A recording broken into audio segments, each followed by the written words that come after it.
Ask the Muscle Whisperer.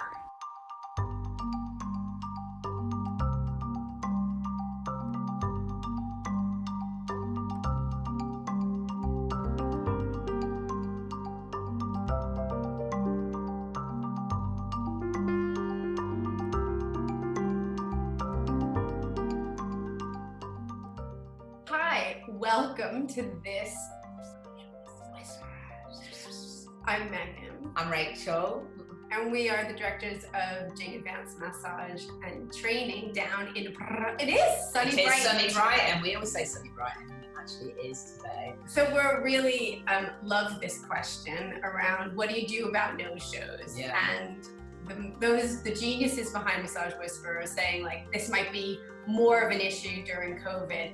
And people might be a bit all over the place with their bookings, but we of course think it is an opportunity. Always an opportunity. So we've kind of gone through 5 different reasons or ways you're going to deal with this issue around cancellations, but as always we feel like, yeah, there's an opportunity here to change your practice and keep stability in your work. So the first thing about no-shows is avoid them. Number 1, at all costs. Avoid no-shows. By what we've been supporting therapists to be doing for the last year, which is?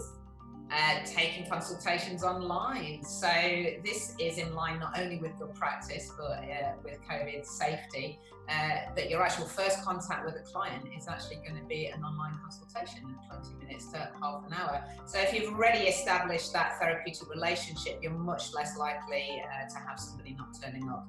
In my experience, no-shows are often related to online bookings, nobody's got a relationship with you, nobody's paid, and it's much easier for people not to show up without letting you know. 2, book, like, this is not on our list. Number 2 is you have 6 there. book people in packages. So if it's not a one-off appointment and you're booking people in packages, you've done your online consultation, you've then said, right, this is from a JING perspective, we're trying to get people out of pain, which I know all of you want to. It's like, well, this is going to take a couple of sessions, so get them to pre-pay. So financially, that might offset things. Yeah.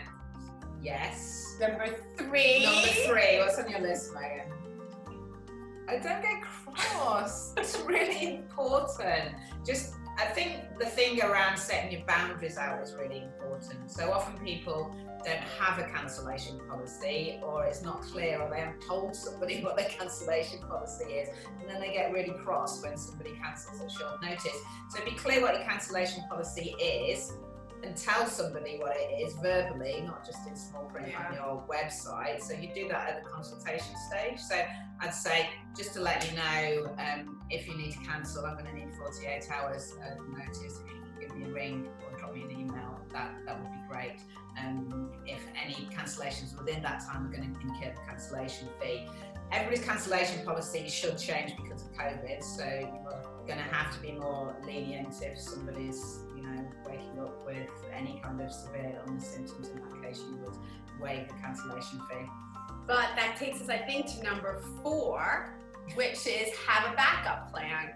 So because of COVID, if we're going to be more lenient around our face-to-face appointments needing to change, you have to have a sense of, well, that is absolutely okay. Really appreciate you taking care of yourself and taking care of me in my practice.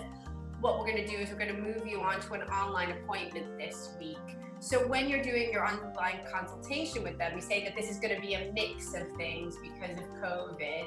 So number 4 is have a backup plan, which is being able to deliver some wellness programming, self-massage, exercise online.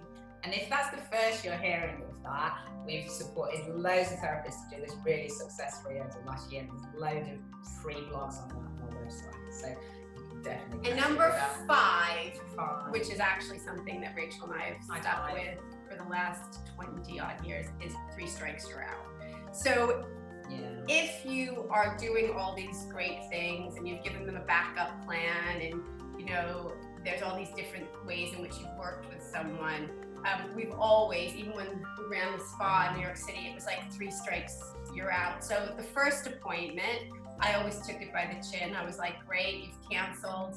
I appreciate it's the kids, or there's life, or you forgot, or whatever, and I never charged. Second appointment was on them. So I never got cross, and I just said, I appreciate that you're, we're having this conversation, you didn't show up, or you forgot, or whatever. You didn't pay for the first one at all. So the second one, I really need you to pay for this one because it was my time and I had a waiting list and la-di-la-di-la. And the third time they cancel, I just say, this obviously isn't probably the right match for you right now, so you can have the name of a great other massage therapist called Rachel Fairweather. Pass them on to someone else. Wishy-washy, to say. I think my third, I would do the same, but I think my third time I might say I'm going to need you to pay up front because you've cancelled this. You might not get rid of times. Yeah, I'll get the money first. So hopefully that's some help around cancellations.